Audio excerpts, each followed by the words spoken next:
নমস্কার, জিটিস কিচেনে সকলকে স্বাগত জানাই। কেমন আছেন সবাই? আশা করছি খুবই ভালো আছেন। আজকের রেসিপি মেথি চিকেন। চলুন রেসিপিটা শুরু করা যাক। প্রথমে কড়াইয়ে সাদা তেল নিয়ে নিলাম। তেলে দিয়ে দেবো কিছুটা ঘি। ঘিটা গলে গেলে ফোড়ন হিসেবে আমরা ব্যবহার করব দুটো তেজপাতা আর কিছুটা গোটা জিরে। এই ফোড়নটা ভালো মতো ভাজা হলে তারপর দিয়ে দেব কুচি করে রাখা পেঁয়াজ। আপনারা চাইলে পেঁয়াজের পেস্টও ব্যবহার করতে পারেন, তবে আমি কিন্তু পেঁয়াজ কুচিটাই ব্যবহার করেছি। আর এতে কিন্তু টেস্টটা বাড়বে বই কমবে না, তাই পেঁয়াজ কুচিটা দিয়ে ভালো মতো ভেজে নেব। পেঁয়াজটা ভাজতে ভাজতে আরেকটা কথা, এখানে আমরা পরিমাণের মতো পুরো নুনটা দিয়ে দেব, তাহলে পেঁয়াজটাও ভালো মতো ভাজা হবে আর রান্নার সময় আমাদেরকে নুন ব্যবহার করতে হবে না। তাই আমরা এখানে নুনটা ব্যবহার করে দেব। চলুন পেঁয়াজটা ভাজা হতে থাক, আমরা একটা পেস্ট তৈরি করে নেব। পেস্টটা বলতে ওই দই আর গুঁড়ো মশলা দিয়ে। তার জন্য আমি এখানে দই নেব। টক দইটা নিয়েছিলাম 5 থেকে 6 চামচের মতো। সেই দইয়ে দিয়ে দিলাম কিছুটা হলুদ গুঁড়ো, ধনে গুঁড়ো, দিয়ে দেব পরিমাণ মতো জিরে গুঁড়ো, আর দেব গরম মশলা, কাশ্মীরি লঙ্কা গুঁড়ো রঙের জন্য। তারপর আর কি ভালো মতো মিক্স করে নিতে হবে মশলাগুলোর সাথে দইটাকে। আমার এই ছোট্ট চ্যানেলে যারা নতুন, অনুরোধ থাকবে চ্যানেলটিকে সাবস্ক্রাইব করে পাশে থাকা বেল আইকনটি ক্লিক করে অল নোটিফিকেশনটিকে অন করে রাখবেন।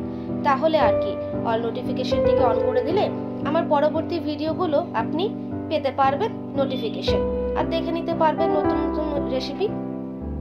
ভালো মতো মিক্স করা হয়ে গেছে।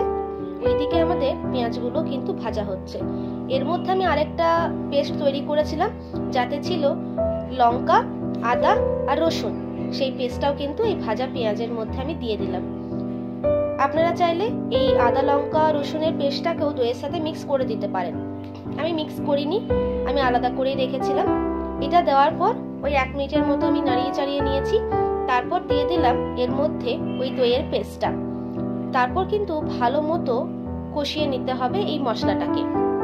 আর দই দিচ্ছেন তো, তাই চেষ্টা করবেন ফ্লেমটা লো রাখবার, তাছাড়া কিন্তু ফেটে যেতে পারে। তাই লো ফ্লেমে আপনারা দিয়ে তারপর আপনি হাই ফ্লেমে কষিয়ে নিন, সমস্যা নেই। যখন তেল ছেড়ে আসবে তার মধ্যে দিয়ে দিলাম মাংসটা আর দিয়ে দেবো মেথিটা।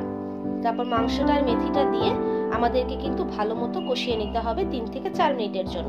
পরের ভিডিওতে কিসের রেসিপি দেখতে চান অবশ্যই আমাকে জানাবেন। ভিডিওটা ভালো লাগলে একটা লাইক করবেন, কমেন্টের মাধ্যমে জানান কেমন লেগেছে। শেয়ার করতে কিন্তু ভুলবেন না। আমি এখানে মেথি শাকটাকেও অ্যাড করে দিলাম। আমি কিন্তু মশলার সাথে মাংসটা কষাইনি, মশলাটার সাথে মাংসটা শুধু মিক্স করে নিয়েছি। এরপর দিয়ে দিলাম মেথি শাকটা। তারপর কি মেথি শাকটার সাথে কষিয়ে নিতে হবে যেমনটা বললাম। তারপর আপনি পরিমাণ মতো জল দিন। জল দিয়ে যার যেমন গ্রেভির প্রয়োজন সে সেরকম গ্রেভিটা রাখুন আর নামিয়ে নিন। ভালো করে কষিয়ে নিয়েছিলাম। এরপর দিয়ে দিয়েছিলাম কিন্তু খানিকটা চিনিও। চিনি দিলে কিন্তু টেস্টটা এনহ্যান্স হয়, তাই আমি একটু চিনি অ্যাড করে আবারও কষালাম। এরপর আমি যে গ্রেভিটা বানিয়েছিলাম, মানে পেস্টটা বানিয়েছিলাম, সেই পেস্টের বাটিটায় কিন্তু অনেকটা লেগেই ছিল। তাই আমি সেই বাটিটা ধুয়ে 1 বাটির মতো জল দিয়ে দিয়েছি আর ঢাকা দিয়ে ভালো মতো মাংসটা সিদ্ধ করে নিলাম। আমি এই রকম গ্রেভি রেখেছিলাম, কারণ ঠান্ডা হলে কিন্তু আরেকটু টেনে নিয়েছিল গ্রেভিটা। আর এরকম গ্রেভি না থাকলে পরোটা, রুটি বা নানের সাথে ভালো যায় না, তাই আমি রেখেছিলাম। অনুরোধ থাকবে একবার বানানো। দেখা হচ্ছে পরের ভিডিওতে নতুন রেসিপির সাথে। সুস্থ থাকবেন, ভালো থাকবেন।